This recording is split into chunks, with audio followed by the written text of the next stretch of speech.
আজকের এই ক্লাসে আমরা মাল্টিপ্লিকেশন রুল নিয়ে কিছু আলোচনা করব। সিম্পলিফিকেশনে বা কখনো কখনো সিম্পল ইন্টারেস্ট কম্পাউন্ড ইন্টারেস্টের ক্ষেত্রে এমন কিছু সংখ্যার গুণ চলে আসে যে তখন যদি আমরা কিছু সংখ্যাকে ভালো করে খেয়াল করি আর তার ট্রিকটা জানি তো সহজেই সেই গুণগুলো বড় বড় সংখ্যার করে ফেলা যায়। এখানে আজকে আমরা শিখব সেরকমই কিছু বিষয় নিয়ে আলোচনা, সেরকমই কিছু সংখ্যা নিয়ে আলোচনা করা হবে। এখানে আমরা প্রথমে দু অক্ষরের সংখ্যা দিয়ে শুরু করব, লাস্টে 3টে 4টে অক্ষর অবধি সংখ্যাতে যাব। প্রথমে আমরা দেখে নিচ্ছি 97 × 93 আছে। তো এই রকম সংখ্যা যার লেফট সাইডে দশকের অঙ্কটা সেম আর এককের অঙ্কটার যোগফল 10, তো সেই ক্ষেত্রে গুণ জাস্ট রাইট সাইডটা গুণ হয়ে যাবে 3 সাথে 21 আর 9কে ঠিক তার পরের সংখ্যা দিয়ে গুণ 90। দ্যাটস ইট, ব্যাস এটাই হচ্ছে উত্তর, যে 97কে 93 দিয়ে গুণ করলে 9021। ঠিক সিমিলারলি আরেকটা আমরা দেখে নেব, ওটা ছিল 97 93। এবার আমরা আসছি 89 আর 81। এখানেও আমরা দেখতে পাচ্ছি এককের ঘরে রয়েছে ইউনিট ডিজিট 9 and 1। তো 9 and 1কে যদি আমরা অ্যাড করি তাহলে 10 পাচ্ছি। আর দশকের ঘরে যে সংখ্যাটা রয়েছে দুটোর ক্ষেত্রেই 8। তো সেই ক্ষেত্রে আমরা দশকের সংখ্যা 8কে 9 দিয়ে গুণ করব ঠিক তার পরের সংখ্যা দিয়ে, 8 9 72। আর এককের যে সংখ্যা দুটো ছিল তাদেরকে আমরা গুণ করব। আর হ্যাঁ, সবসময় সেটাকে আমরা দুটো হরফে লিখব, যেমন 9কে 9 হয় কিন্তু সেটাকে আমরা 09 এই ফর্মে লিখব।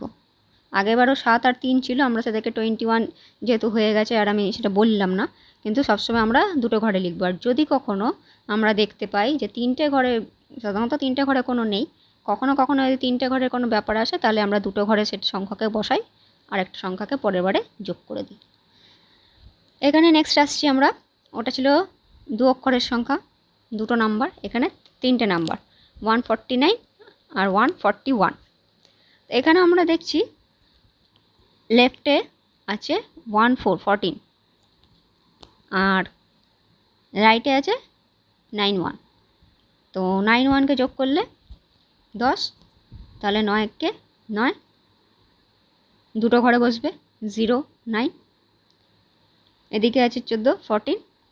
ঠিক নেক্সট সংখ্যা 15, 14 × 15 মানে হচ্ছে 210, অ্যান্সার 21009। ব্যাস দ্যাটস ইট, এটাই হচ্ছে উত্তর।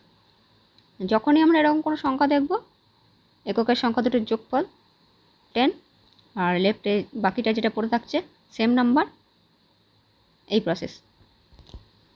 আরও কতগুলো নাম্বার আমরা দেখে নেব। 1 2 3, তার সাথে আমরা 1 2 7 মাল্টিপ্লাই করছি, গুণ করছি। 3 × 7 21 হয়ে গেল, এটা দুটো ঘরেই আসছে উত্তর। আর এদিকে 12 আছে, 12 × 13, 12 × 13 মানে হচ্ছে 156। তো এক্ষেত্রে 1 2 3 × 1 2 7 হয়ে গেল 15621। তাহলে আমরা প্রথমে দুটো অক্ষরের সংখ্যায় ছিলাম, এবার আমরা 3টে অক্ষরের সংখ্যায় চলে এলাম। এখানে আমরা দেখলাম 1 2 3 1 2 7 এর গুণফল, আর এর আগেরটাই আমরা করেছি 149 আর 141 এর গুণফল। নেক্সট আরও কতগুলো নাম্বার আমরা দেখব একদম ছোটোর থেকে বড় অবধি। আচ্ছা, এখানে রয়েছে 506 × 504, 6 + 4 10, তাহলে ইন্টু হলো 6 × 4 24। লেফটে চলে আসছে 50 × 50, 50কে 50 দিয়ে গুণ করলে 2500। এবার আমরা 50কে 51 দিয়ে গুণ করব, তাহলে 2550। 50কে 50 দিয়ে গুণ করলে 2550। এবার 51 দিয়ে গুণ করছি মানে কি 50 × 51 মানে আরও 50 আমরা যোগ করব তার সাথে শুধু, তাহলে 2500 সাথে 50 যোগ করে দিলে 2550 হয়ে গেল উত্তর। তাহলে 506 × 504 মানে এত বড় একটা 6 অক্ষরের সংখ্যা, সেই গুণটা আমরা মুখে মুখে এইভাবে খুব সহজেই করে ফেলতে পারি। নেক্সট 259 ইন্টু 251, 9 প্লাস 1 মানে 10, তাহলে 9 ইন্টু 1 মানে 09। লেফটে আমরা পাচ্ছি 25 ইন্টু 25, তার আমরা গুণ করব কি 25কে 26 দিয়ে। এখানে যেহেতু আমরা পরের সংখ্যা দিয়ে গুণ করছি আর সংখ্যাটা একটু বড়, তাই আমাদের যে আগের একটা আমি স্কোয়ারের একটা টেবিল করিয়েছি, সেখানে যদি স্কোয়ারের টেবিলটা কারোর মুখস্থ হয়ে যায় তাহলে এইগুলো ক্ষেত্রে তার খুব সুবিধা হবে।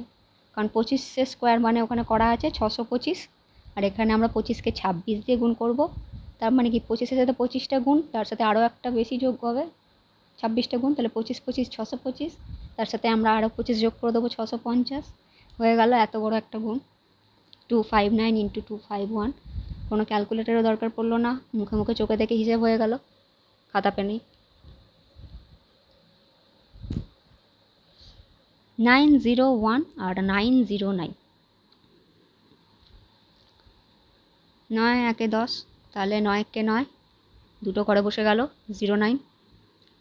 90 আছে, 90কে আমরা 91 দিয়ে গুণ করব, 91 আর 90, 90কে 90 দিয়ে গুণ করলে 8100, আর এখানে আমরা 90কে 91 দিয়ে গুণ করছি, 90কে 91 দিয়ে 90কে 90 দিয়ে গুণ করলে 8100, তার সাথে আরও যেহেতু 91 দিয়ে গুণ করছি তাহলে আরও 90 যোগ হয়ে যাবে, তাহলে হচ্ছে 8190 ইন্টু 09, হয়ে গেল উত্তর।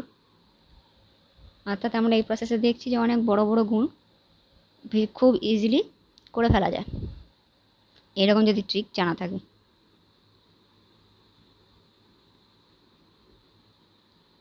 নেক্সট আরও 2-4টে আমরা দেখে নেব উদাহরণ, এর থেকেও বড় কিছু সংখ্যা 1506, 1504।